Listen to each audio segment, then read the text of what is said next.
So, welcome to LiberalViewer Sunday Live Clip Roundup. Thanks for joining me. I've got 35 clips on a bunch of different topics for what I think should be a really good show tonight.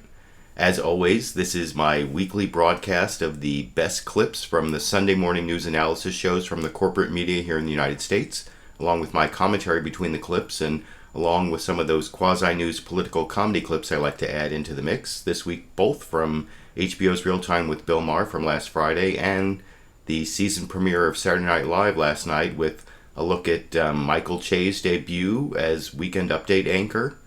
As always, I'll be using clips from all the Sunday morning news analysis shows, though this week with no Meet the Press, there's no NBC, just the other four corporate outlets of ABC, CBS, CNN, and Fox News. The several topics I'm covering this week include Eric Holder's resignation as Attorney General, the continuing Ebola outbreak in Africa, racism in America in light of the shooting of Michael Brown in Ferguson, Missouri, again, immigration reform, again, whether liberals are too tolerant of Islamic intolerance, and even whether capitalism and fixing climate change are incompatible. But again, this week I'll be starting with the topic that will take up about two-thirds of the clips, the U.S. bombing of ISIS and other Islamist groups in Syria and Iraq, and I'm going to start with Michael Che's debut joke on Saturday Night Live discussing the lengths to which Barack Obama has been willing to go to build his coalition, which you can see Michael Che kind of messed up a little as his first SNL joke over in this clip. After the U.S. launched airstrikes against ISIS forces this week, President Obama spoke at the UN urged Muslim countries to join in the fight. Obama is so desperate to get Muslim countries on board, he started using his middle name again. So I guess Michael Che's trip up on the joke there kind of messed up the punchline a little, but I do give the guy a break for his first joke, and at the end of tonight's broadcast I'll even show Michael Che's next joke, which was much better and much better delivered. But first I want to continue on the topic of ISIS and the bombing of Syria that started this week with the much more incisive joke from Bill Maher's monologue on Friday about how the bombings are really achieving their real purpose, which I'm sure many of my viewers will enjoy over in this clip. But bombing, I must say, good news, is achieving its purpose. Defense stocks are through the roof. Bombing is achieving its purpose. Defense stocks are through the roof. No, it's true. The regular stock market is up 2% in the last year, but Lockheed, Boeing, Raytheon, General Dynamics up 20%. And Wall Street has noticed. Apple just announced next year the iPhone will kill people. So we're all good on that. But, you know. So, yeah, I mean, I'm not sure if I completely buy into that, but there is certainly a lot of corporate influence on the perpetual war that the United States seems to be engaged in the Middle East. I don't know if it's completely controlled by those big defense contractors, but there's definitely some truth to what Bill Maher, some truth behind that joke. Not about the iPhone killing people, but I didn't think that the political comedy that I wanted to show you at the beginning here all came from the actual political comedy shows. I also want to show a little political comedy from the actual news analysis shows this morning. This is from ABC's This Week with George Stephanopoulos. George Stephanopoulos wasn't hosting. Martha Raddatz hosted off of an aircraft carrier, which I'll get to in a minute. But George Stephanopoulos did do a couple interviews, one with Bill O'Reilly from Fox News about his new book about killing Patton, where he comes up with this theory that Joseph Stalin assassinated General George Patton at the end of World War II. And it wasn't just a car accident, as everyone seems to have thought up to this time. And I'm not going to show any clips about the book that Bill O'Reilly was on, ABC Pimping, but I do want to show this question that George Stephanopoulos asked him about his great idea for how to defeat jihadism and Islamic terrorism in the world through a mercenary force, and I'll discuss that a little more after I show you that clip here. I wanted to find out. You talk about the sacrifices he was willing to make. That makes me wonder what he would think of your idea we heard this week about having the U.S. hire a mercenary force to fight the battle against Islamic militants in the Middle East. What about a mercenary army? Elite fighters who would be well paid, well trained, to defeat terrorists all over the world. Would he really believe in outsourcing our national security like that? No, Patton would want to just go in himself to do it. If George Patton were alive today, he would be saying to President Obama, give me the third, I'll go into Syria and I'll wipe them all out. And he would. That's what he would absolutely do. Obama wouldn't approve that one. We don't have any patents today. But I was with Henry Kissinger last night, and he told me that my idea of a worldwide anti-terror force paid for by coalition nations under the supervision of Congress. So not just the U.S. Bill O'Reilly. So that's Bill O'Reilly's big support for why his idea isn't crazy. For anyone who watched that segment, like all of Bill O'Reilly's guests in that segment said it was a stupid idea, but he's still sticking with it, and his big support is, of course, Henry Kissinger. I showed a couple weeks ago, Henry Kissinger was saying, you know, basically we should have done carpet bombing of after they beheaded Americans in Iraq and Syria. After ISIS did that, we should have done some like extensive carpet bombing and really showed them like we did in Vietnam, and because, you know, Vietnam turned out so well, and Henry Kissinger should really be a source of how we should avoid, you know, over entanglement in foreign adventures. I don't think so, but so that's why I thought that was amusing.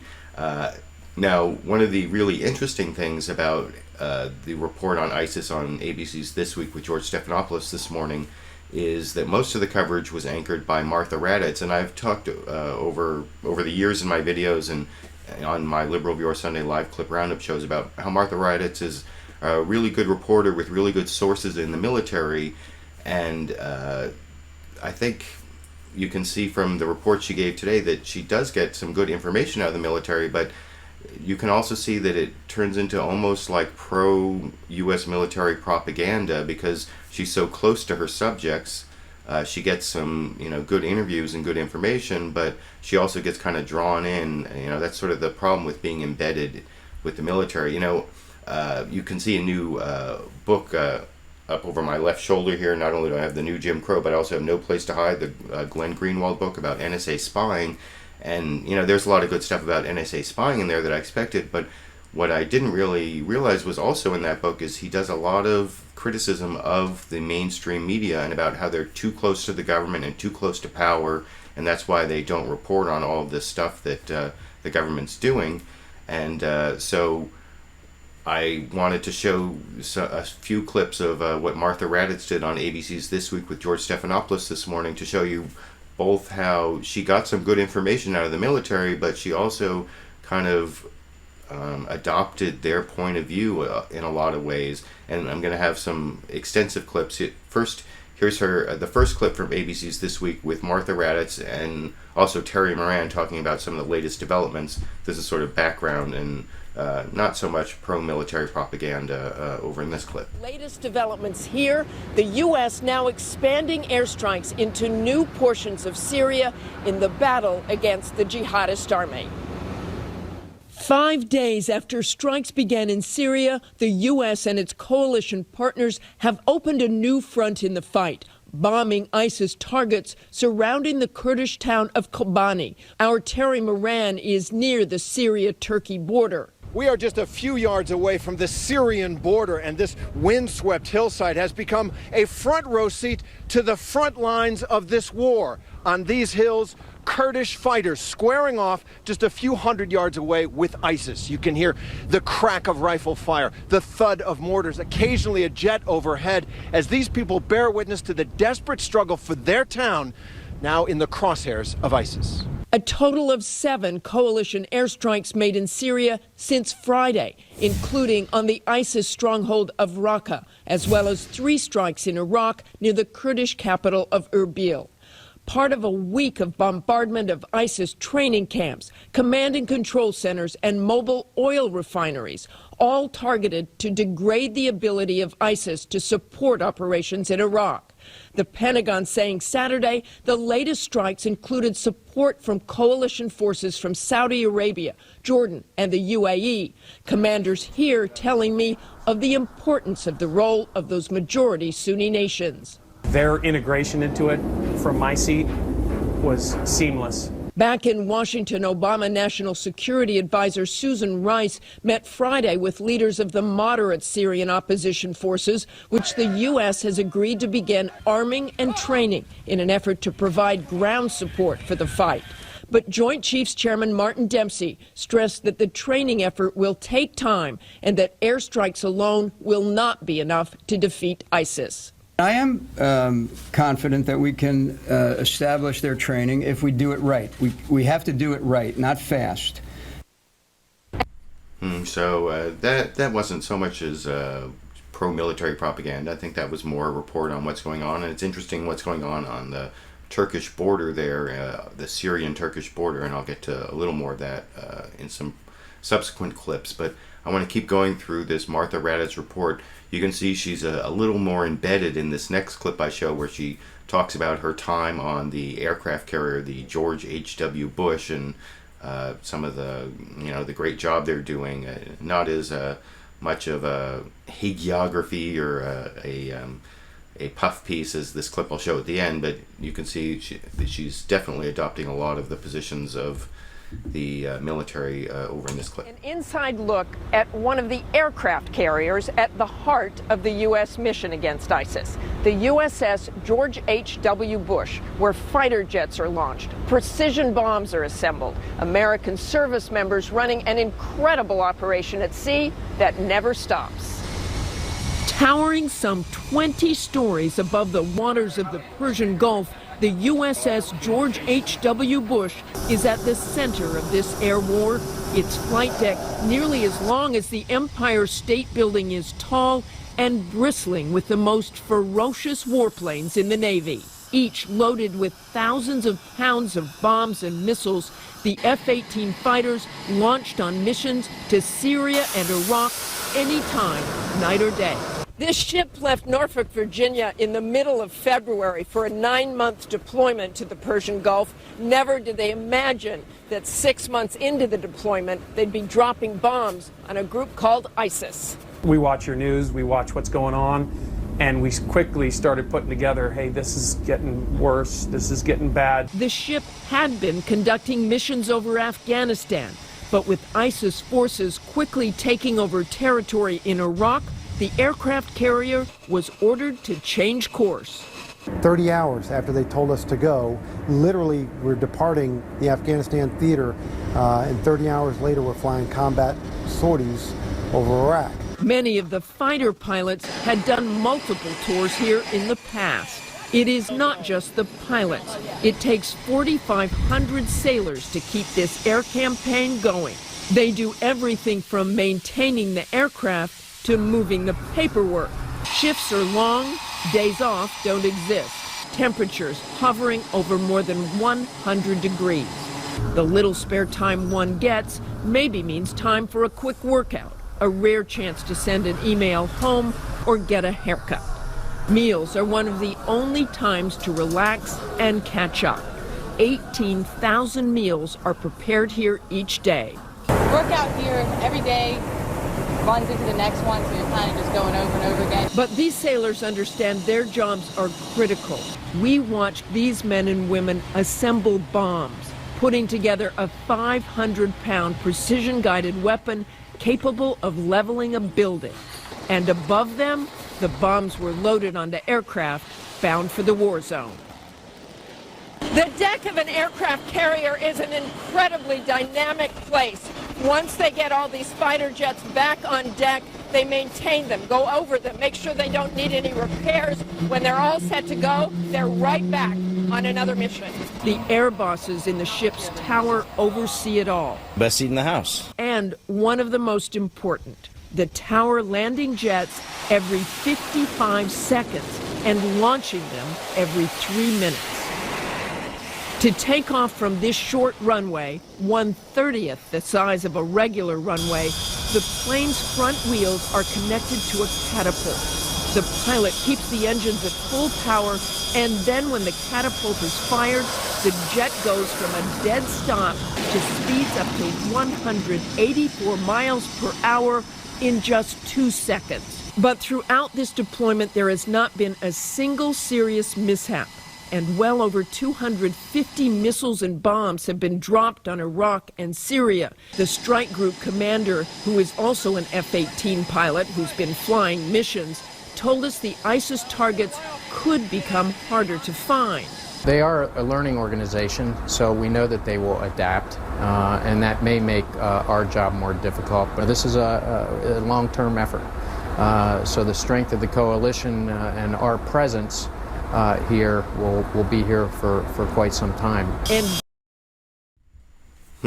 So that was, I know, a rather long clip, but you can see the kind of access that Martha Raddatz got there. You don't normally see interviews with the captain who's commanding the aircraft carrier and the captain who is commanding the air wing, and then, of course, the rear admiral there at the end talking about it all. And so there was, a lot of almost like military worship there, but there was also some good access and where you get interviews of people who you really do need to hear from.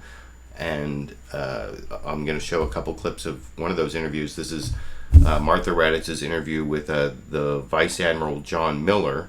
And first you can see she gives him the space to just describe the success of the strategy and support the commander-in-chief over in this clip. Well, good morning. Let's look at it in the framework of the president's strategy, what he's asked us to do. Degrade and destroy ISIL, advise and assist the Iraqi security forces, reduce ISIL's funding, and provide humanitarian assistance. So what have we done? We have a U.S.-led coalition air force. We have Iraqi security forces on the ground and Peshmerga security forces. What's been accomplished so far? They've retaken Mosul Dam. They've reinforced the area around Haditha Dam. They've reinforced their position around Baghdad. They provided relief at Sinjar Mountain, which was a potential humanitarian disaster. They provided relief around the city of Amerli, another potential humanitarian disaster. So they've really slowed down ISIS, but haven't halted them. No, they haven't halted them, but there's been progress being made. But they've moved forward south. Well, there was some risk in the southern part of Baghdad, and the Iraqi security forces have been able to reinforce their position there, so they're more secure now than they were previously. And So you saw the Vice Admiral got a chance to make his case with a little bit of questioning, but you can see in this next clip that Martha Raddatz did some real reporting by being able to see the planes flying off the aircraft carrier and coming back to the aircraft carrier, and getting to talk to that rear admiral before about how ISIS can learn and change their tactics based on what the airstrikes are doing. You can see she got to ask kind of the interesting question that she wouldn't otherwise have gotten to ask over in clip number 7 over here. And the targeting now, we talked to Rear Admiral Miller on the ship, and he said it may get a little more difficult. I saw lots of fighter jets returning to the ship with their bombs still attached. I know that's normal sometimes, but is there a chance you kind of run out of targets because ISIS starts spreading out? Well, they're an adaptive force, and we've seen them adapt to the airstrikes that we're doing. But really bad news for them. We're the most adaptive force in the world. And so as they adapt, we'll adapt. But air power has limits. I'm sure you would be the first to admit that. So what do? You don't have military ground controllers to help pick targets, and you don't have a U.S. ground force there. No, we don't, but we have a ground force on the ground, the Iraqi security forces, the Peshmerga forces as well. And we know they didn't perform so well, and that's why we're there. And that's why we have the advise and assist mission to help them get better at what they do, and there's lots of work going on in that regard. So, because Martha Raddatz was on the aircraft carrier George H.W. Bush, she had the opportunity to see all of these fighters coming back with their bombs still loaded on board, so they hadn't struck their targets, which, I mean, that's a good thing to know, that they're not just dropping their bombs on every mission. For those of us who've read the novel Catch-22, we know that sometimes the Air Force didn't, or that was back before there even was an Air Force, it was the Army Air Corps, but that they don't always bomb so discriminately, and so that's at least a little evidence that there may be some choice, some real discrimination going on in the choice of targets. So that was an interesting clip to watch, but definitely Martha Raddatz did go over, I think, into the realm of like really pro-military propaganda at the end of the broadcast. I'm going to show you the most pro-military human interest story she did, where she basically tried her best to humanize the troops on board the aircraft carrier, which, she spent all this time with them, so it's only natural that she'll come to sympathize with them and want to sort of adopt their point of view to some extent. That's the whole point of, from the military's point of view, of embedding reporters with them and giving them this kind of access. And I think you can see it over in her report at the end of the program here. When it comes to military power, there are few things more awe-inspiring than watching those fighter jets take off and land on a U.S. carrier. But it is still those 4,500 sailors who support those aviators who really impress. They toil with little recognition, a long way from home, missing loved ones and celebrations. But they become a unique kind of family through the long days, knowing what they do truly matters. We're all pretty used to it, the conflict, it's our job. Back home, when we hear the President of the United States say we're going to carry out airstrikes over Iraq and Syria, that night, how do they sort of get word to you? The captain comes over, the 1MC, like the loudspeaker, and he gives us a brief of what's going on, pretty much says, hey, it's game time. So everyone gets their motivation boost, they know it's for real. Does he say, the commander-in-chief just said we're going to carry out airstrikes? In so many words, and that's when you start feeling, okay, it's real. We're out here we're touching lives. Everyone on here, on this ship, that's a part of this mission, is affecting lives. And when they look back in history, we will all be a part of that. Our thanks to everyone aboard that carrier, and some welcome news. The Pentagon did not release any names of service members killed in Afghanistan this week. That's all for... So I don't think the military could have gotten a more pro-military clip if they produced it themselves. So that was definitely, they got something worthwhile from bringing her there. Though my point being that though the military did get some propaganda value or some pro-military viewpoint by embedding and bringing in Martha Raddatz, who also has a lot of contact with the military over the years, and I'm sure is very welcome in those circles, that she also got a lot of good information that she can then, broadcast to us and give us more insight into what's going on in the military. And now I also agree with, what Glenn Greenwald was saying in that book about how there have to be more confrontational journalists to challenge the government position and to really not be welcome in the same circles that Martha Raddatz is welcome in. But I think that it's actually useful to have both kinds of journalists, some that can get the inside information and some that can be more confrontational and attack the government position. But I don't know, you can let me know what you think down in the comments section. I want to show another clip from ABC. This is also another very pro-government clip where they talked about what the threat is from ISIS and also from this other group, Khorasan, that was struck, and I think they're actually going to show where some of those airstrikes were. This is Pierre Thomas, ABC reporter, also on ABC's This Week with George Stephanopoulos this morning, also giving kind of a government viewpoint, I think, on what the threat is from ISIS and the other Al-Qaeda, or I guess ISIS was formerly Al-Qaeda affiliated. These are the currently affiliated Al-Qaeda groups like Al-Nusra and Khorasan. This is the threat to the U.S. homeland described in great detail over in this clip. As airstrikes continue this morning in Syria and Iraq,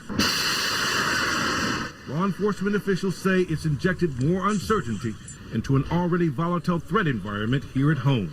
The top threat, according to the FBI, the Khorasan, the new Al-Qaeda affiliate that is plotting to attack commercial aircraft with undetectable bombs. It really is frightening and really is something that we should be concerned about. FBI Director James Comey told me and a small group of reporters that the Khorasan was at the top of his list of threats, and that he was not certain that its leaders or the plot had been stopped by this week's airstrikes in Syria. He said the group's plan could surface, quote, tomorrow. Here's how the Attorney General described the threat in July. It's more frightening than anything I think I've seen as Attorney General. Perhaps the next most urgent threat, so-called homegrown radicals. A new FBI Homeland Security bulletin suggests the military strikes could fuel the anger of ISIS sympathizers in the U.S., possibly motivating homeland attacks. The fear that the images of airstrikes and the beheadings by ISIS might spur angry and deranged individuals here at home. We have someone attacking someone in the building. We can hear a lot of screaming. Just this week, this man in Moore, Oklahoma, who police say had recently been trying to convert fellow employees to Islam, allegedly beheaded a co-worker after he was fired. Due to the manner of death and initial statements of co-workers, we requested the assistance of the FBI. Authorities want to know if this was workplace anger or something more. Also of concern, the 100 Americans who've gone or tried to go to Syria. This new ISIS propaganda video brings home the threat. This is the end. This is the end that they face. The FBI director said they were speaking in what he believes to be, quote, North American accents. This morning, a witch's brew of threats, keeping U.S. law enforcement on edge. For this...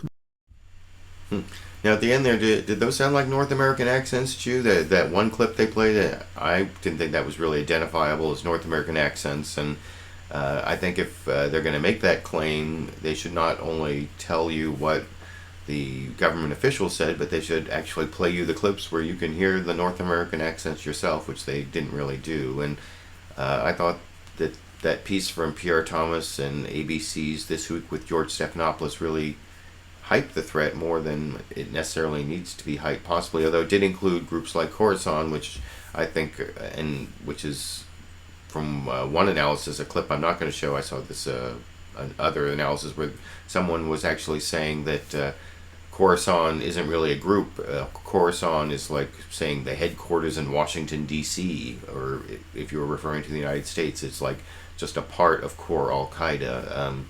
But I think they're more of a threat than ISIS because they're actually trying to hit the United States, while I think ISIS is trying to set up its Islamic State in Iraq, Syria, and that area, and they're more concerned with holding territory and have a lot of old Saddam Hussein military officers, and that's why they're more of a traditional military and less of a terrorist group than some of the other Al-Qaeda groups.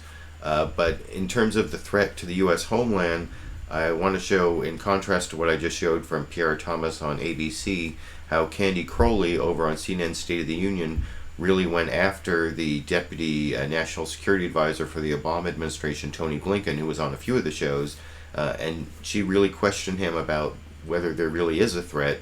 And I also like the way she asked this question where she read the statements from Department of Homeland Security about how because we're conducting airstrikes, that means maybe there could be some blowback. And her first reaction was, duh, which that's kind of not something you hear a journalist say a lot, but I thought was kind of amusing. And then you could see she really went after Tony Blinken about whether there really is a threat and kind of downplayed it more than you saw from that ABC report over here. I wanted to ask you first about the warnings that the FBI and DHS, Homeland Security, put out this week to local law enforcement. Said, be on the lookout because the more we do over here, this may activate lone wolves, you know, those people acting alone but inspired by what's going on. It occurred to me, first of all, duh. But second of all, you know, what is the purpose of doing that? Because it looks like, let's just cover our bases here. If something happens, we'll have warned people. Because what can they do? Candy, first, there are no credible active plots that we're aware of. That's very important. Which is my point, I think. But second, it's important for people to be vigilant, to have a heightened awareness, and to be able to communicate with law enforcement if they see anything suspicious. That's a critical tool in making sure that we can prevent and protect ourselves. So it occurred to me this weekend, I was out of town, and someone, when they heard this bulletin, said, okay, so this week we have a guy leaping over the White House fence, the most secure building one would hope in the United States of America. It makes it all the way inside the White House, and then they're telling us, hey, be careful, lone wolves might want to, you know, slit your throat or blow up. It just seems like there is no real way and no real helpful advice that's being given to the public. No, Candy, look, I think this has to be, and it is, a comprehensive effort across the entire government and indeed is necessary involving the American public. But again, this is just to make sure that people have heightened awareness.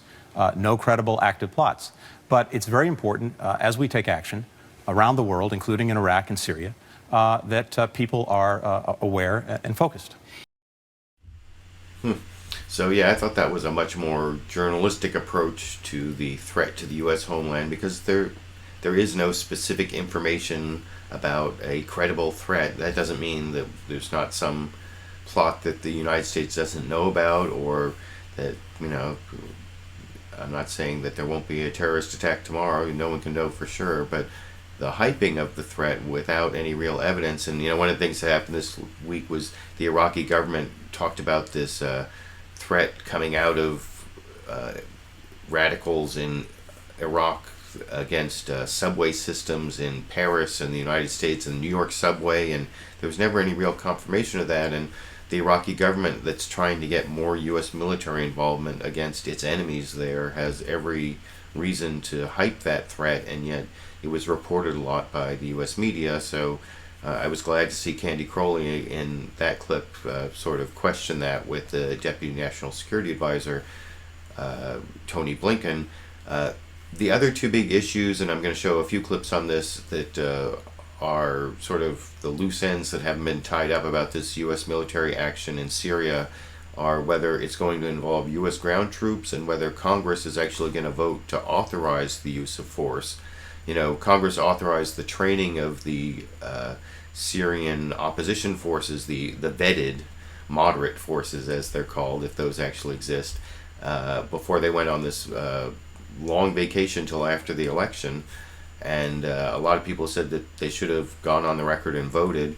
And then there's also the issue of whether U.S. ground troops will have to be used, or whether they can use these local surrogates like the Free Syrian Forces. And ABC's This Week with George Stephanopoulos actually got a good interview with Speaker of the House John Boehner. You know, he has a lot to say about this. And they asked him about both those issues, and I'll talk about that a little more after I show you George Stephanopoulos with Republican Speaker of the House of Representatives John Boehner, talking about ground troops and also whether Congress should authorize the use of military force in this clip. The goal is to destroy ISIS, as the president says it is. I don't believe the strategy that he outlined will accomplish that. Why not? At the end of the day, I think it's going to take more than airstrikes to drive them out of there. At some point, somebody's boots have to be on the ground. That's the whole point. Listen, the president doesn't want to do that. If I were the president, I probably wouldn't have talked about what I wouldn't do. And maybe we can get enough of these forces trained and get them on the battlefield, but somebody's boots have to be there. And if no one else will step up, you would recommend putting American boots on the ground? We have no choice. These are barbarians. They intend to kill us. And if we don't destroy them first, we're going to pay the price. I know you've said that, assuming you're Speaker next year, you'd want to have a vote on a resolution. Why not now? I'd be happy to. Last night, on my orders, the president, typically in a situation like this, would call for an authorization vote and go sell that to the American people and send a resolution to the Hill. The president hasn't done that. He believes he has the authority under existing resolutions to do what he's doing. You don't agree? I think he does have the authority to do it. But the point I've been making is that this is a proposal that the Congress ought to consider. Our reporter Jeff Zeleny has talked to a couple sources up on Capitol Hill who said you and other leaders actually warned that if it came up now, it would splinter both parties and might not pass. I did not suggest that to anybody in my caucus or to the president, for that matter. So to be clear, if the president put a resolution forward now, you'd call the Congress back? I'd bring the Congress back. But what else?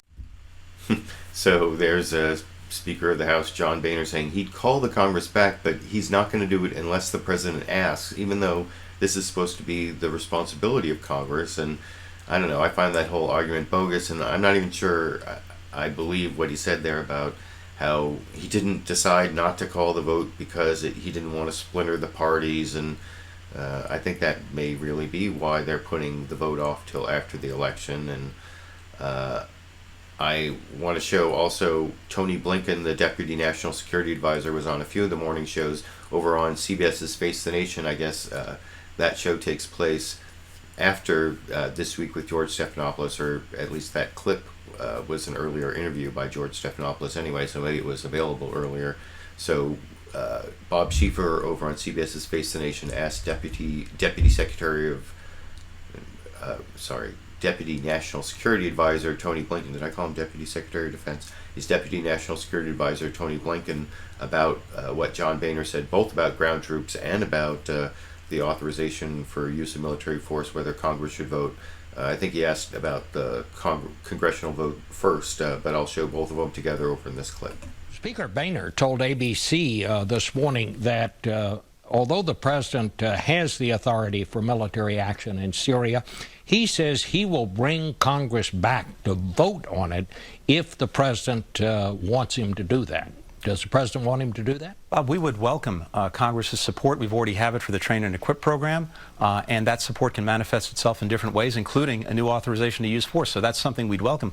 We don't require it. We have the existing authorization from 2001. That's a basis for proceeding, but we'd certainly welcome Congress showing its support. He also said this morning that if other nations don't step up and put ground troops into Syria, his quote, "we have no other choice."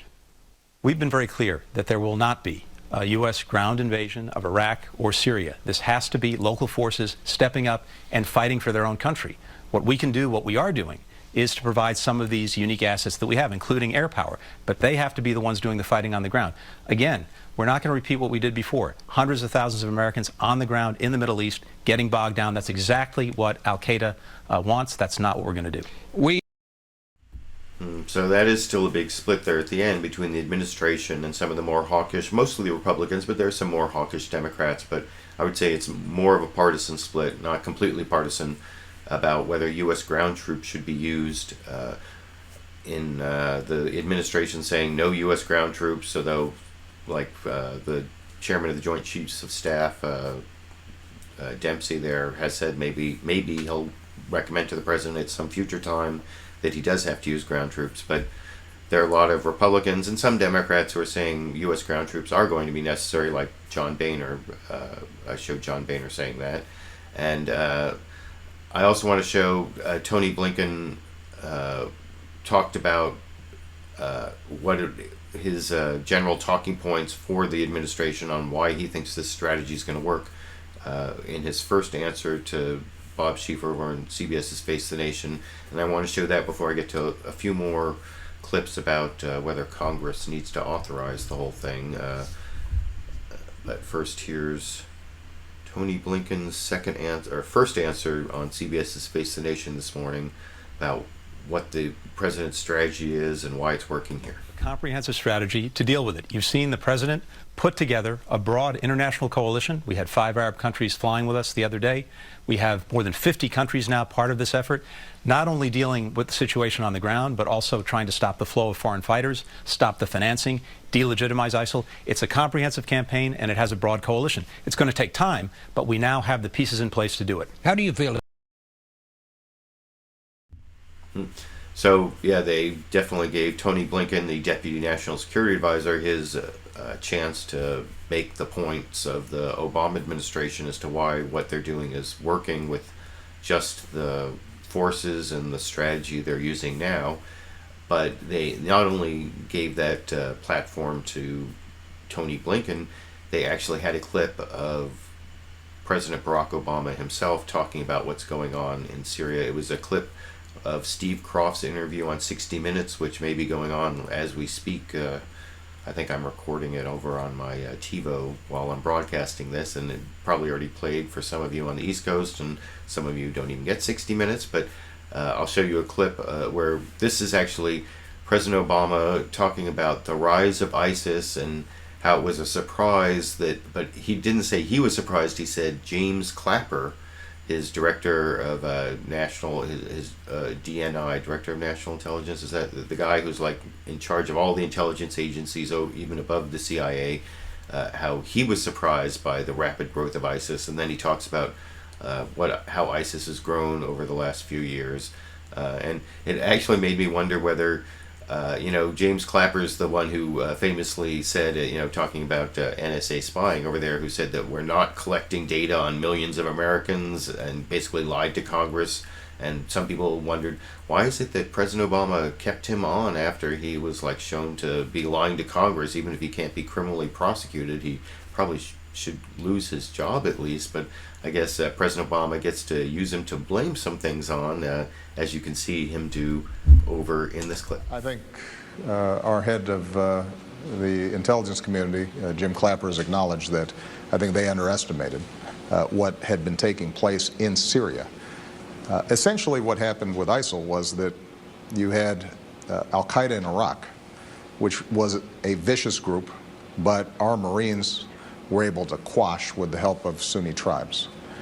They went back underground, but over the past couple of years, during the chaos of the Syrian civil war, where essentially you have huge swaths of the country that are completely ungoverned, they were able to reconstitute themselves and take advantage of that chaos and attract foreign fighters who believed in their jihadist nonsense and traveled everywhere from Europe to the United States to Australia to other parts of the Muslim world, converging on Syria. And so this became ground zero for jihadists around the world. And they've been very savvy in terms of their social media. In some cases, you have old remnants of Saddam Hussein's military that had been expunged from the Iraqi military, which gave them some traditional military capacity and not just terrorist capacity. And this is one of the challenges that we're going to have generally, is where you've got states that are failing or in the midst of civil war, these kinds of organizations thrive. That's why it's so important for us to recognize part of our solution here is going to be military. We just have to push them back and shrink their space and go after their command and control and their capacity and their weapons and their fueling and cut off their financing and work to eliminate the flow of foreign fighters. But what we also have to do is we have to come up with political solutions in Iraq and Syria in particular, but in the Middle East generally, that arise at an accommodation between Sunni and Shia populations that right now are the biggest cause of conflict, not just in the Middle East, but in the world. And I actually agree with that last part there, the President Barack Obama talking about how we need to bring the Sunnis and the Shias together. I talked about that before, about how we need to develop some sort of alliance between moderate Sunnis and moderate Shias against the extremist Sunnis like ISIS and Al-Qaeda, and the extremist Shias like a lot of the government of Iran and some of the groups they support, like Hamas and Hezbollah, and of course Syria, right? Well, though he's actually Alawite. Is Alawite? I'm not even sure where Alawite fits in. Sorry about that, but I know that he's supported by Iran. And it's that the whole like Sunni Shia fight in the Middle East, some people say, is like a proxy fight between Saudi Arabia is the big funder of the Sunnis, and Iran is the big funder of the Shias, and even the radical Sunnis like Al-Qaeda, that sort of stems from the Wahhabis. And anyway, so at least that part of what Barack Obama said I thought made sense. Whether you can blame James Clapper for how we got into this situation, I don't know if that's entirely accurate. I mentioned before I wanted to show some more clips on whether Congress should authorize the use of military force. Before I leave CBS's Face the Nation coverage of the whole ISIS Syria bombing issue, I want to show Bob Schieffer's interview with Democratic Senator Tim Kaine, who has put forth a resolution, and I think a lot of the things he says are really important as to what should be in that resolution. Even though it would authorize military force, it would also limit the force in an important way. So that actually made me think that it might be a good idea, even though I'm not really a supporter of the use of this force over here. To be what you want. Bob, the resolution that I've introduced, and some other members have introduced similar resolutions, basically tracks the president's four-point plan. Humanitarian aid, of course, that's not controversial, and the U.S. is the biggest provider of humanitarian aid in the world to Syrian refugees. Airstrikes in Iraq and Syria, counterterrorism operations to go after ISIL leadership wherever they are, and in addition, the training and assisting of ground forces, whether it's the Iraqi security force, the Peshmerga in the Kurdish area, or vetted opposition in Syria. So that is what we propose. And then there are some key limitations. I include a sunset where the president would have to come back and keep Congress informed to extend the mission beyond a year, a limitation on ground forces, a repeal of the 2002 Iraq authorization so we don't have dueling authorizations out there, and a careful definition of who the target is. The notion of kind of we can go after people who perpetrated 9/11 and it's now being used to go after groups that didn't even exist when 9/11 happened suggests we've got to be very careful in how we define who we are at war with. You know, and I think that's important, even though I'm not sure I would support the authorization for use of military force. Some of the limitations Tim Kaine was talking about there make a lot of sense, and also repealing some of these previous authorizations. You know, the Obama administration is saying that they're authorized to use military force now because of the 2001 authorization after 9/11 that lets them go after the people responsible for 9/11, like Al-Qaeda and their associated groups. And they're saying that because ISIS is an outgrowth of Al-Qaeda in Iraq, which is an outgrowth of Al-Qaeda, that is associated. And then, of course, there's the Iraq War resolution from 2002. I think last week or the week before I erroneously said the resolution was in 2003. The war started in March of 2003, but the war resolution was back in 2002, and it authorizes force for defense of Iraq, and Iraq has asked for us to go in and fight ISIS, I guess. So that is also used by the Obama administration to authorize some of this force. And I don't know if it's kind of a stretch, and it doesn't even go into whether it's authorized under the UN Charter. That's a whole other issue. But anyway, I think it's at least useful for Congress to debate it, and seeing that the action's already ongoing, you know, the more that the legislative branch can do now to limit what's happening, the better, I think. And I also want to show another clip about sort of this switcheroo that took place. I showed how even though we were supposedly going after ISIS, we also started bombing this group Khorasan at the end, and that's actually gotten us into some trouble with some of the local people in Syria, because even though Khorasan is affiliated with Al-Qaeda, it's not as disliked as ISIS, and has actually been allied with some of the groups that now we're funding. And I'll talk about that a little more after I show you a clip describing that problem. This is CBS reporter Holly Williams, who's in Erbil, which is over in Iraq, in the Kurdish area of Iraq, but she's reporting on that here. No, they're not. ISIS has popular support amongst some Sunni Muslims in Syria and Iraq, including in cities like Raqqa and Mosul. And the strikes haven't just been against ISIS. They've also targeted a group that is linked to the Al-Nusra Front, which is very popular with Syrians who are opposed to the regime, and has even fought alongside the so-called moderate rebels who are backed by the US. Now, Al-Nusra has called on its supporters to attack the US and other coalition partners in retaliation. And many ordinary Syrians are outraged that the US would launch strikes against Al-Nusra while it's failed to take any military action at all against the Syrian regime, which has been indiscriminately bombing its own people for more than 3 years. Bob? So yeah, that was an interesting report, and I never saw that exactly covered on any of the other shows. The fact that our bombing of Khorasan and al-Nusra is actually bombing the allies of the people who are fighting Bashar al-Assad, and is not popular with the Syrian people who supposedly we're on the side of in this whole thing, if you actually believe that. Although over on Fox News, you can see Chris Wallace asked Deputy National Security Advisor Tony Blinken about this, about the protests about our airstrikes in Syria, but didn't ask about the whole Khorasan aspect, because I guess Fox News really wants us to bomb those people. And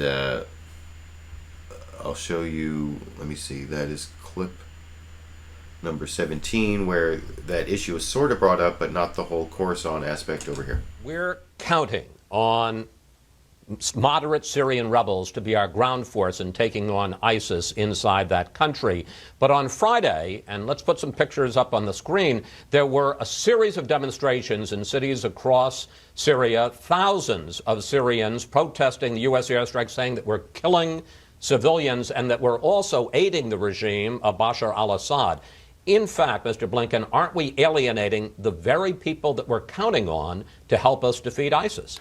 Actually, Chris, we've seen strong expressions of support from the Syrian opposition for the effort that we're making against ISIL. And how do you explain that? The moderate opposition is the common denominator to both being able to be a counterweight on the ground to ISIL, and then over time also being a counterweight to Assad. Building them up enables us to have forces on the ground that can deal with ISIL as we use our air power and other unique assets. At the same time, if you're going to change the dynamics in Syria, if you're going to get to a political transition that moves Assad out, you have to have a strong moderate opposition. We're doing both. But so you can see Chris Wallace over on Fox News Sunday asked the Deputy National Security Advisor Tony Blinken about the protests, but not really about the Khorasan aspect, and then also sort of led into this topic that has been really popular amongst some of the Republicans, who are the more hawkish Republicans, that we should establish some sort of no-fly zone over Syria, and he tied it to, you know, getting the support of the Syrian people over in this clip. Those protesters, and you seem to be ignoring the fact that there are protests, thousands of them, they were chanting that Assad, Obama, and the coalition are the enemies of God. The Assad regime says we're in the same trenches fighting with them on behalf of Bashar al-Assad.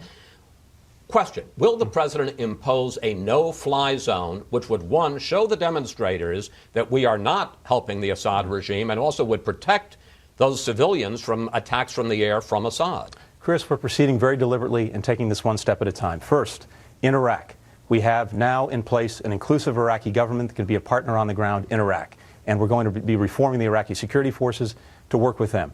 In Syria, thanks to the strong expression of support from Congress, bipartisan support, majorities in both parties, we now have authority to go ahead and train and equip the moderate Syrian opposition. We have Saudi Arabia as a partner working with us. We have other countries who are going to take part in that. What about the This is a no-fly process. zone? These are all things that we're looking at over time. If they prove useful, necessary, and effective, we'll take them on. But right now, the main emphasis is starting to move ISIL back, get them on their heels, off of their toes. We're already seeing an impact in Iraq, where we've taken strikes, and in coordination with the Iraqis and the Kurdish forces, we've been moving them back. Same thing in Syria. You've seen the first days of strikes. But again, the president's been very clear. This is going to be a long-term effort. It's going to be sustained, and it's going to be more effective because we're going to be working with partners on the ground, not sending in hundreds of thousands of Americans. So you can see there again, the National or Deputy National Security Advisor for the Obama administration is trying to make very clear that the Obama administration is not going to send any U.S. ground troops into Syria, although there does seem to be some different points of view from the military and, of course, from the more hawkish Republicans on that. And even though Chris Wallace never brought up the issue of the bombing of Khorasan as the reason why the Syrian people are protesting what the U.S. is doing, because they like some of those other al-Qaeda groups, even if they don't like ISIS as much, except for the people who live around Raqqa. Fox News did mention Khorasan. They tried to get Tony Blinken to confirm that these airstrikes had killed one of the leaders of Khorasan, or I guess Khorasan is made up of a group of al-Qaeda leaders, but this is one of the big leaders, and he wouldn't confirm it, but you can see how that went over in this clip. The Fox News Thanks, Sunday. Let me pick up on James's report. Can you confirm that, in fact, in that first day of airstrikes, we killed the leader of the Khorasan group, Musan al-Fadli? And in any case, whether you can confirm it or not, what would his death mean to the effectiveness of that group? Chris, we can't confirm it. We're obviously trying to dig into this, get confirmation. We want to make sure that he's not trying to, in effect, fake his death and go underground, but there are serious indicators that he was removed. It would be significant. He's a significant leader of the ISIL effort, and in terms of taking away some of their command and control, their leadership, the direction that they have, it would be significant. So you can see that is where the Deputy National Security Advisor wouldn't confirm that they had killed the head of Khorasan, but he didn't deny it either, or this, I don't know if he's the head or leader, but also shows that Fox News Sunday could have talked about Khorasan and the bombing of Khorasan and how that has actually hurt the U.S. effort by creating those protests, or as one of the reasons for those protests of the Syrian people, but they didn't actually mention it in that part. They only mentioned it when it came to the possibility of killing the leader, you know, in terms of good news for the war on terror. And I want to show a couple more clips of Chris Wallace. This isn't his interview with Tony Blinken. He also had a couple senators on, both of whom were in favor of Congress authorizing the use of military force, and he got both of them to talk about that. The clip I'm going to show is from Independent Senator Angus King from Maine. He caucuses with the Democrats, but he's registered independent, and he talked about why he thinks authorization of use of military force is important over in this clip. King, leaders of both parties. It's not just Harry Reid. There's no interest, particularly John Boehner in the House, apparently want to duck this vote so that members can go home, campaign, and not have to defend a vote to their voters. Isn't this a profile in political cowardice? Well, if you were looking for fireworks between me and John Barasso today, you're not going to get it, because I agree with his position. I think we ought to be there. We ought to be debating it. The only caution I would take, Chris, is the last time we had a vote on whether or not to authorize force right before an election was in the midterms in 2002, when Congress voted for the invasion of Iraq. I don't think that was Congress's finest moment. I'm not sure the timing is critical. I do think we ought to be doing it now, but the real issue is, does Congress assert their authority at all? This goes back to Harry Truman in 1948. There was no declaration of war in Korea. Thousands of people died. Presidents have gradually been gaining much more authority, and Congress has been letting them get away with it. And I think it's time for Congress to stand up, put itself on record, and make some decisions here. Senator. So at least Fox News was willing to give voice to both of the senators who wanted to have Congress authorize the use of military force and debate it, and that it shouldn't just be executive power. I don't think you would have seen as much of a debate on Fox News about that when George W. Bush was president.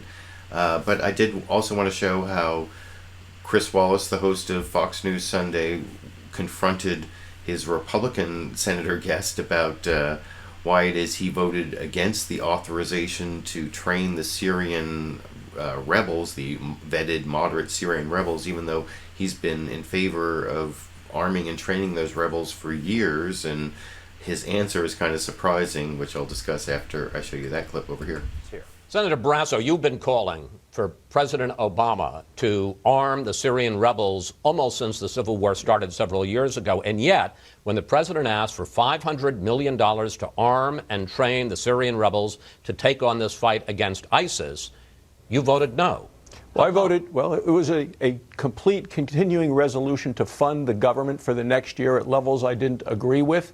This is the problem when they jam a big piece of legislation onto the floor of the Senate and then put something in that they want to get through. Absolutely. I've been calling for the support of the Syrian rebels for years. I've met with a number of them in Germany a couple of years ago. I don't know how many of them are still alive. So I absolutely want to do that. We need to do it all. I believe that the president is right when he calls to degrade and destroy ISIS.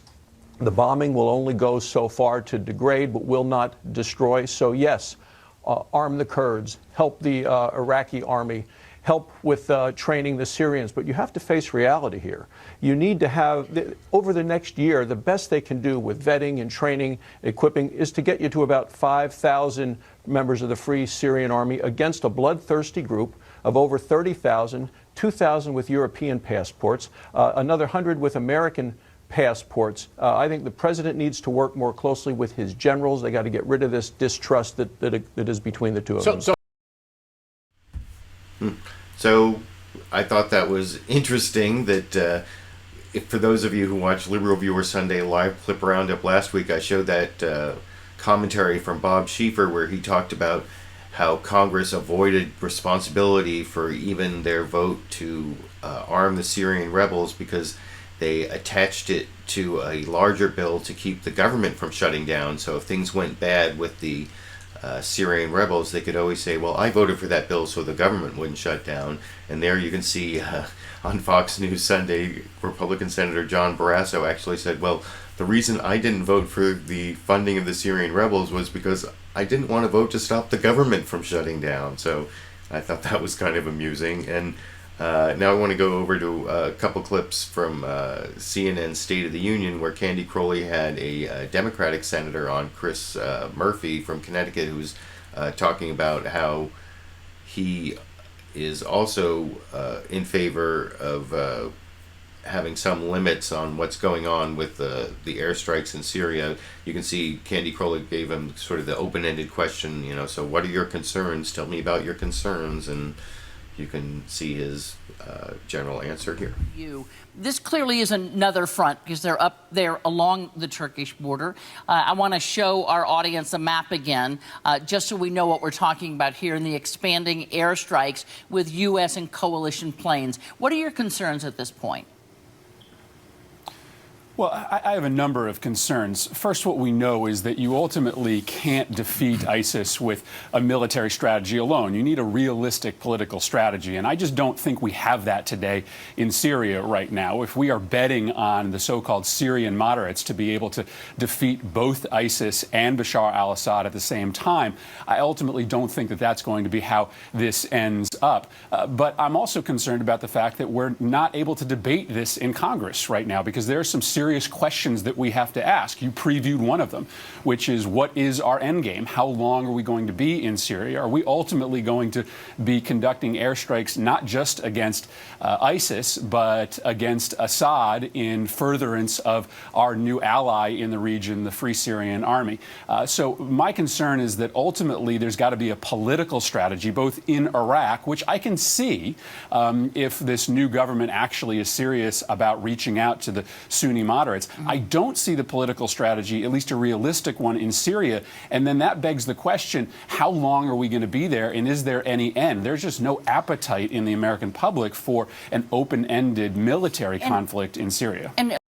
So I thought that was pretty good concerns from Senator Chris Murphy there. And I also was kind of with him when he was questioning the commitment of some of the allies, the Saudi Arabians and the Turks especially, and I'll talk about that a little more after I show you that clip here. Presents, and they are impressed with the fact that you are seeing a growing number of Arab nations, especially Sunni nations, joining the fight here. But the question is, how committed are they? Because as much as Saudi Arabia says they want to take on ISIS, they're still looking towards other enemies or rivals in the region that may have other interests, like Iran. You're seeing the Turks hedge right now as to how committed they're going to be to this fight because they're worried about what will happen as a byproduct of this conflict to rise up the Kurdish constituency that presents a threat. And so this is a very, very difficult job here. But I agree with the general that in the end, whether or not these are significant military contributions, what happened in Iraq over 10 years of war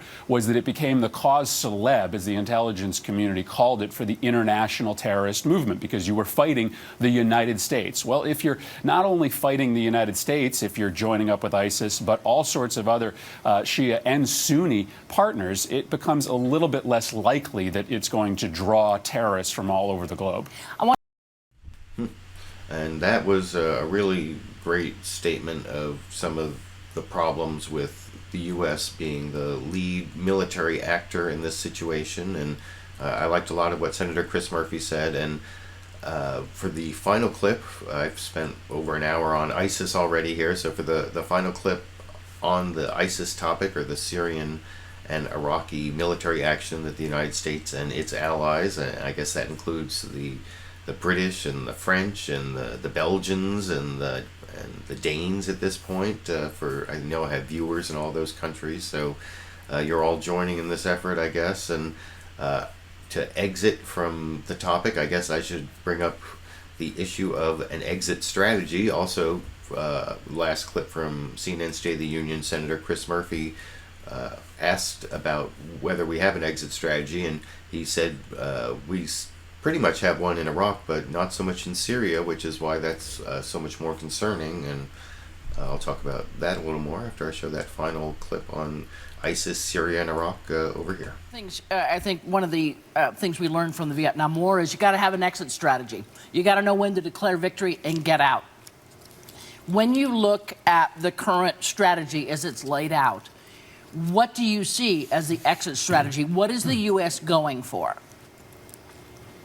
Well, I think it's clearer in Iraq what that exit strategy is, that if the new prime minister there truly makes a commitment to multicultural government where he's reaching out to the Sunnis, giving them a home, and he's got to do real things there. It's not just about saying he's going to do it. It's about releasing the political prisoners. It's about sharing oil revenues. It's bringing more Sunnis and Kurds into the government. Then you can see an exit strategy in Iraq. Harder to understand the exit strategy in Syria right now, which is why I think we need to listen to some of our European partners who are reluctant to engage militarily there, because ultimately I don't think we have a partner in the Free Syrian Army who ultimately can win that fight militarily. And so I worry that you get sucked into a long-term conflict. Here's the only thing I'd add in terms of how you keep the coalition together, which is that we need to make it clear that our military support is only dependent on the political reconciliation moving forward. What we know from the Iraq War is that if we're doing the right thing militarily, but the political leadership is doing the wrong thing politically on the ground,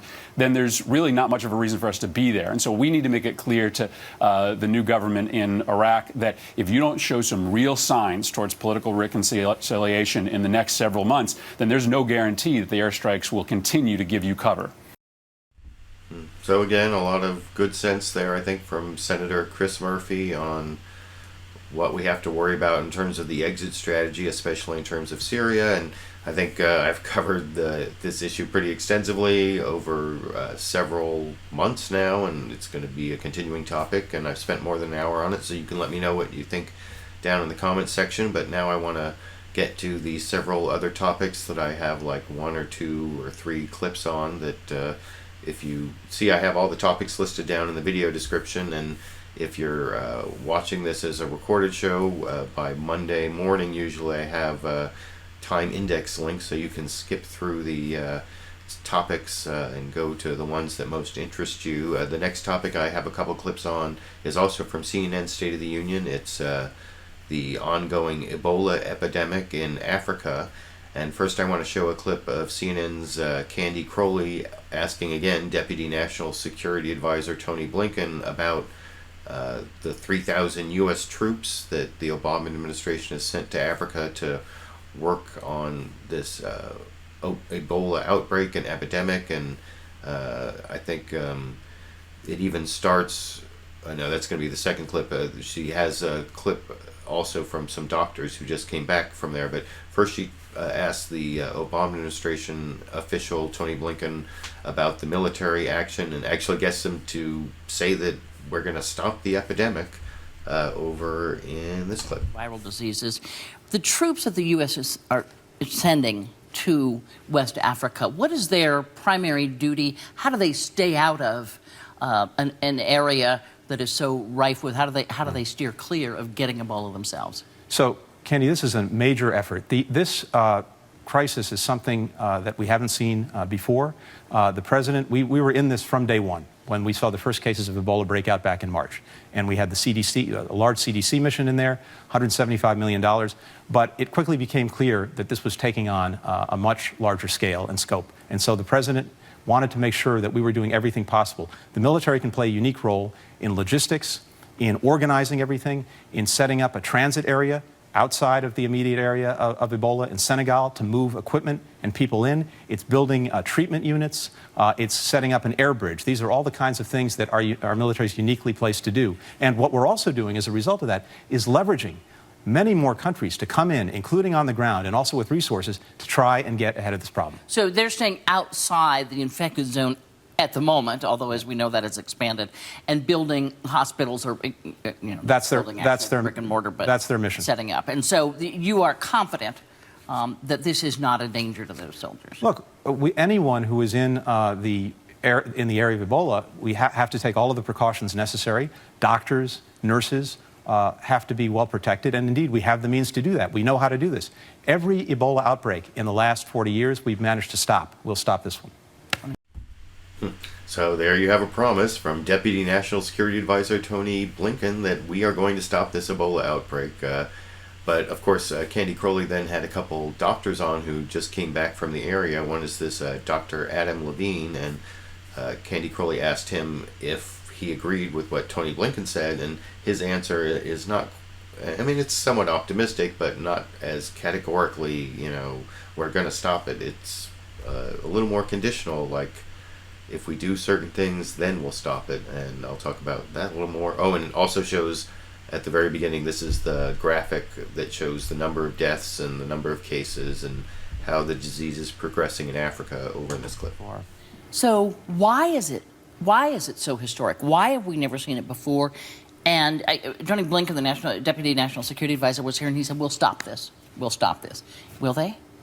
Well, I hope so. I mean, I think the CDC estimates are pretty clear that if we put enough boots on the ground, if we open up enough Ebola treatment units in the next 6 months, that we can stop this epidemic. If we don't, then the numbers will continue to rise and spiral out of control. So on the specifics of it, what's needed? Do you need more doctors willing to go in there? As we know, this is, the medical profession is almost more threatened than anyone else. Yeah. So the answer is simple. We need more Ebola treatment units. We need more humanitarian organizations coming in to run them. And we need measures in place to stop the spread of virus in communities, such as contact tracing and isolation of individuals who are sick. With those measures, we can stop this epidemic, and all of it is possible. So we see that. So I think that's probably the more accurate answer, that we can stop the Ebola outbreak, but I don't think it's a guarantee. And some of the numbers that the CDC and some of the other groups have come out with are pretty scary about a possibility of 500,000 or 1 million cases in Africa because it's getting into the urban areas in Liberia, etc. And so hopefully I won't be covering this issue in the future, but unfortunately I think I probably will be. You can let me know what you think about it in the comment section, and I'm going to move on to the next topic that I have a few clips on, and that's the resignation of Attorney General Eric Holder. And it seemed to be like two different views on his tenure from Fox News and from the rest of the media, especially from MSNBC, where they had a much more positive view, I noticed over the week. And on the morning news shows, they pretty much gave both views some voice. First, I'm just going to show the pro Eric Holder position from ABC's This Week with George Stephanopoulos, because they had Representative Keith Ellison, a Democrat from Minnesota, on the panel, and since he's an actual politician, I'm more likely to show his clip than pundit Laura Ingraham, pundit and radio host and Fox News contributor Laura Ingraham, because she is not actually an elected official in the United States. But here's, and she obviously said some negative things, and then was followed by Keith Ellison saying some positive things about Eric Holder, although his concerns weren't the biggest concerns I had about Eric Holder, which I'll talk about a little more after I show that clip here. Well, I think that he's been a tremendous advocate for civil rights. I mean, I think the LGBT community has a lot to thank him for. I also think that on the issue of photo ID, right after the Supreme Court struck down Section 4 of the Voting Rights Act, you saw these states move right in, and I think that he's stepped up to the plate to try to protect civil rights and voting rights for people. So I think there's a lot good to be said. What he has said about our drug laws and trying to question mandatory minimums, things like that, I think are very important. So I think that it's going to be a loss, and I think he's done a pretty good job. So I think those are a lot of good things that Eric Holder did. The concern I have was actually voiced over on Fox News Sunday, of all places, by not a Democrat, by independent Senator Angus King. One of the biggest I have a couple big problems with what Eric Holder did, and you can see. First, I'm going to show what Eric Holder said, and then what John Barasso said, which since they're both senators, I'm going to show both clips of both sides of the issue on Eric Holder from Fox News Sunday. But here's Angus King talking about how Eric Holder did some good things, but also didn't go far enough on some things like, well, here's the clip. I haven't heard any serious names at this point. I think Eric Holder's a good man. I think he's followed his conscience in many cases. My disappointment was his failure to go after Wall Street after the crisis, and not a single prosecution. That bothers me. As far as the lame duck session, the last time I looked, we're still at work and being paid until next January. We're still the Congress of the United States, and let's see what the president does. He may not even put someone forward, or he may put someone forward that everyone, Republicans included, say is a good, solid candidate. I remember last spring people saying they'll never get a DHHS commissioner through. Sylvia Burwell was proposed. Everybody thought she was terrific, and she was confirmed. So I'm going to wait and see. I don't think there's any particular reason to do it. To not do it during the lame duck. We're still officially at work. Let's go to work. Well, on that. So, yeah, I'm with Senator Angus King there that Eric Holder did not do enough to prosecute Wall Street. I think he didn't do enough to go after torture. I think that he was obviously involved in approving NSA spying and, of course, the war on whistleblowers. There are a lot of things that I think Eric Holder didn't do very well, but they're none of the things that Fox News seemed to be all upset about, like Fast and Furious and the IRS so-called scandal and certain other things that only seem to resonate over on Fox News. And here's Senator John Barasso bringing up that last issue, which is one of the big issues. Did Eric Holder resign now so that President Obama can name his replacement before Republicans take over the Senate, because the Senate confirms the nomination for Attorney General, and you saw Angus King say, well, maybe Congress is still elected all the way through till January, so they should still be working. And of course Senator John Barasso thinks that would be a terrible, terrible precedent. It hasn't happened since the Civil War, and would poison the well, like the well's not already poisoned between Republicans and President Obama. But here's his argument for the final Eric Holder clip of the night here. I do oppose any vote on a successor during the lame duck session. If it happens, it would be the first time since the Civil War that we've had a vote on an attorney general in a lame duck when parties switched. But this shows the desperation and how the Democrats feel threatened that they're going to lose control of the Senate. And if this happens, this will be Harry Reid's final act in a tragic play that has been his legacy in the Harry Reid's lead as in leadership, and specifically with Holder. I mean, to me, he has been a political protector, a partisan protector of the president. We need an attorney general for the people, not a presidential protector and a puppet of the administration. And if they try to do this in the lame duck session, this will clearly poison the well and will define what we're going to see for the next 2 years, the final 2 years of the presidency of Barack Obama. So that's the final clip I want to show you on the resignation of Eric Holder. That will obviously be an ongoing issue. It'll be interesting to see who President Obama names, if it's some sort of figure who is revered by the left and the right. I can't even think who that would be, but it'll be interesting to see also whether he decides to name someone before January in the lame duck session and how that'll play out.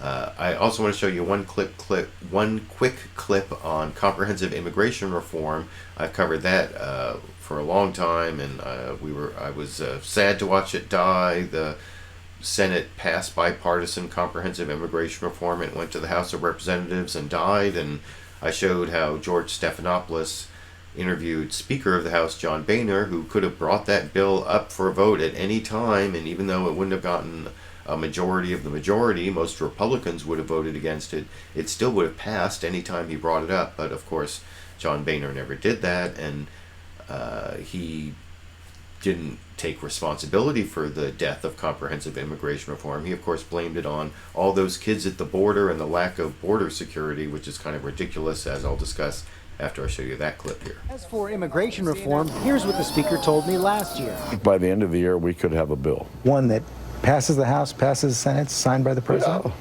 no question. You told me last year it was going to be passed by now. I thought it was too, but it wasn't. We had a flood of children coming across the border, once again proving that no good immigration bill can pass until we have real border security. Big things in Washington take bipartisan majorities. issue of immigration, the only way to do it, and frankly the right way to do it, is to do it in a broad bipartisan way. And you think you can bring your party along on that? Absolutely. And you're committed to doing that if you're Speaker? I said the day after the 2012 election, it was time to do immigration reform. I meant it then, and I mean it today.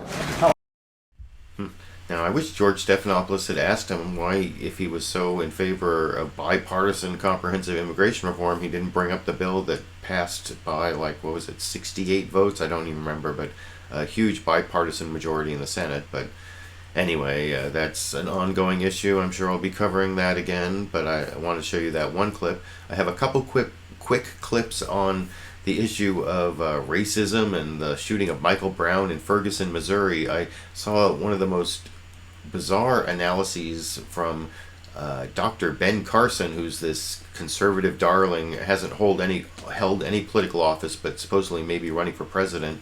He's like a neurosurgeon, and he's often seen on Fox News. And they showed a really edited clip of President Obama's speech to the United Nations General Assembly to make it look like President Obama was, dissing the United States, and because he talked about how we have our own ethnic tensions, and talked about the shooting of Michael Brown in Ferguson, Missouri. And I'm actually going to show you the whole extended clip of President Obama's UN speech in a minute.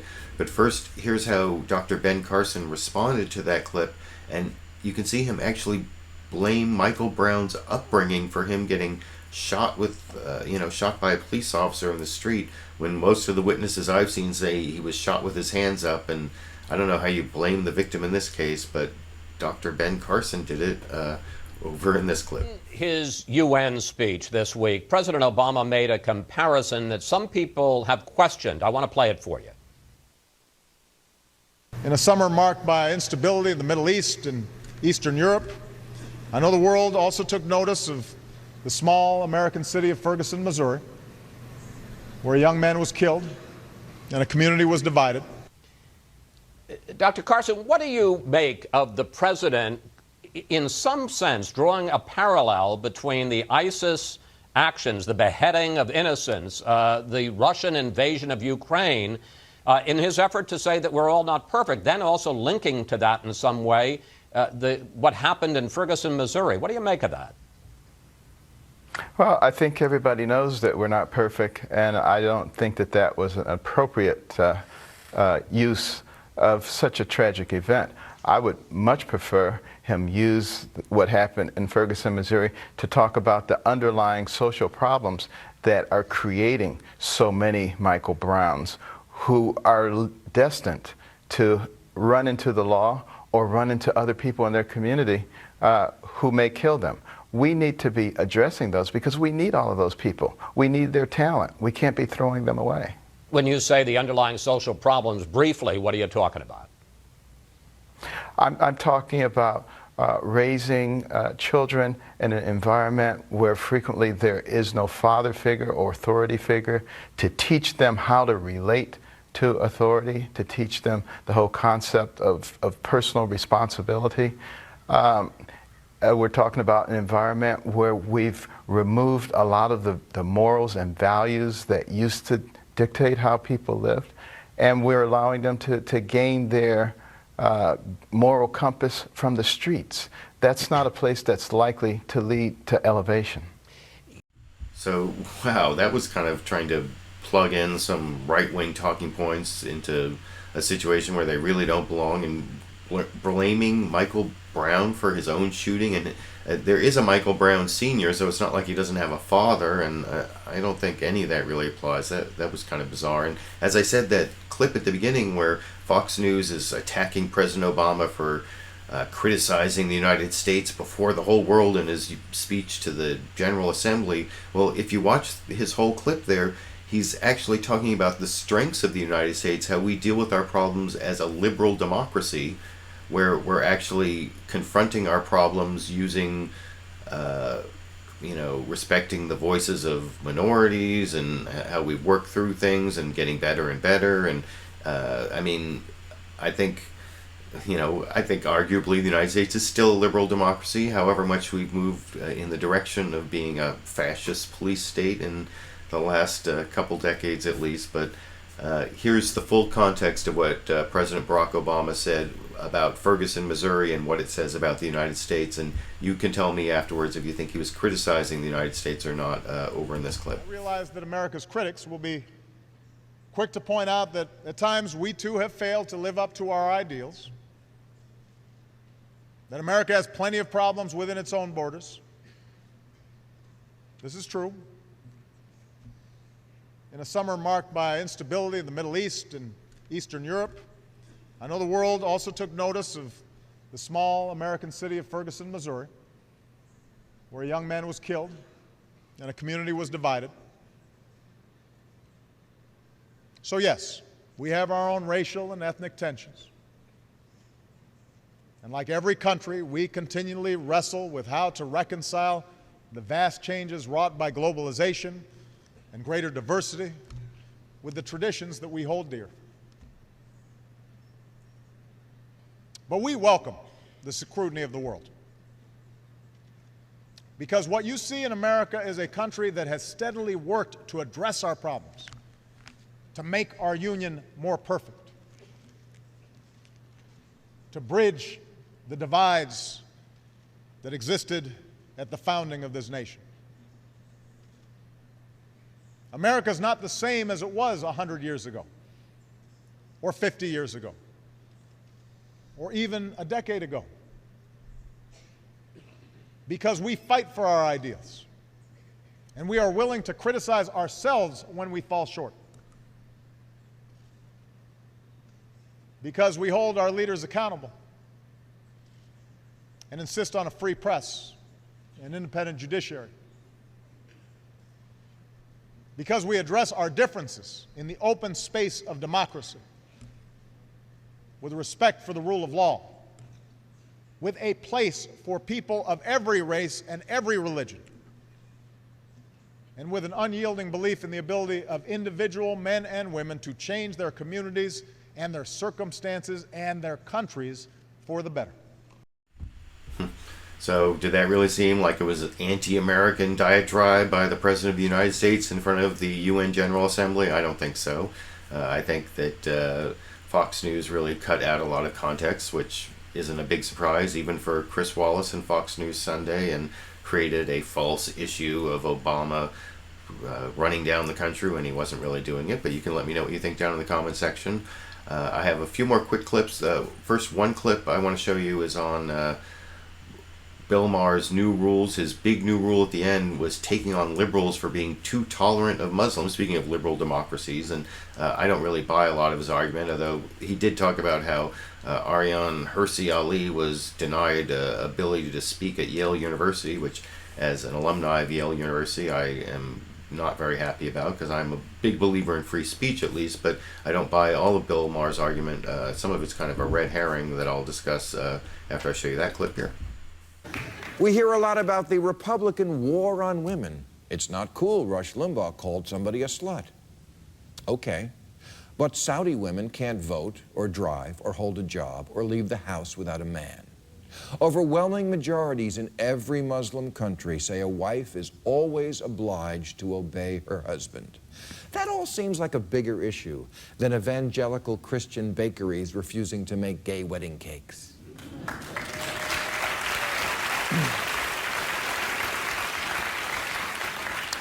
91% of Egyptian women have had their clitorises forcibly removed. 98% of Somalian women have. Aryan Hirsi Ali grew up in Somalia and is one of them. She was scheduled to speak at Yale last week, but the school's atheist organization, My People, complained that she, quote, did not represent the totality of the ex-Muslim experience. Meaning what? The women who like mutilation?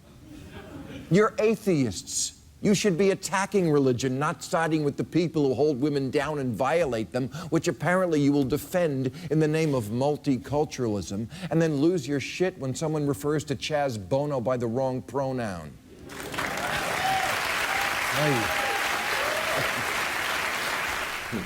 Now, I think it's actually important to refer to people according to the correct pronoun that fits their gender identity. And it's kind of a red herring to say that, in Saudi Arabia they mistreat women a lot worse, so we shouldn't worry about how women are mistreated in the United States. That's kind of a silly argument. And I don't think a lot of that mistreatment stems from Islam. I think you can find, and a lot of that, radical stuff that he was talking about in the rest of his new rule, I think he blames it too much on Islam and not enough on people who live in underdeveloped tribal areas of the world. I mean, think about what was going on, with the Serbians against the Albanians, where the Albanians were the Muslim victims, and that's in more underdeveloped tribal areas. There are a lot of atrocities committed by Christians there. So anyway, I don't buy that argument from Bill Maher. I have one more quick clip from Bill Maher he had on Naomi Klein talking about climate change and how the crisis with climate change, that old Chinese proverb, that every crisis is really, the Chinese word for crisis is also opportunity, I think is what it is. Well, she's saying that the climate change crisis is actually an opportunity to reform or get rid of some of the problems with capitalism, because it shows the flaws in capitalism, and you can see that clip over here. Here's the point. This same economic system based on short-term growth and endless profits is also the reason for pretty much everything else that is lousy in our society, from private prisons to Fox News to the fact that you have to...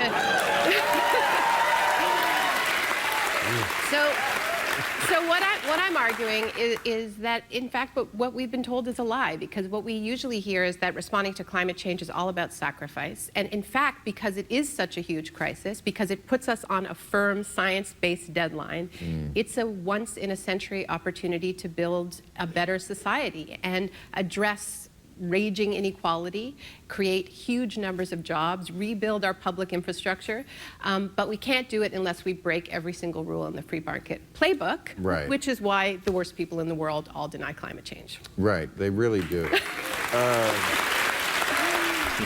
So I thought many of my viewers would enjoy that clip. I have to think about that a little more myself. I don't know if the climate change crisis is an opportunity to reform the excesses of capitalism, but you can let me know what you think down in the comments section. And I promised at the beginning of the show that I would show one more joke that Michael Che told in his debut as the Weekend Update anchor, and in this clip he did not fumble the joke, and I thought it turned out to be kind of funny. It's on the issue of Hillary Clinton's return to Iowa that I showed on a previous episode of LiberalViewer Sunday Live Clip Roundup, and you can see that final joke and final clip of the night here.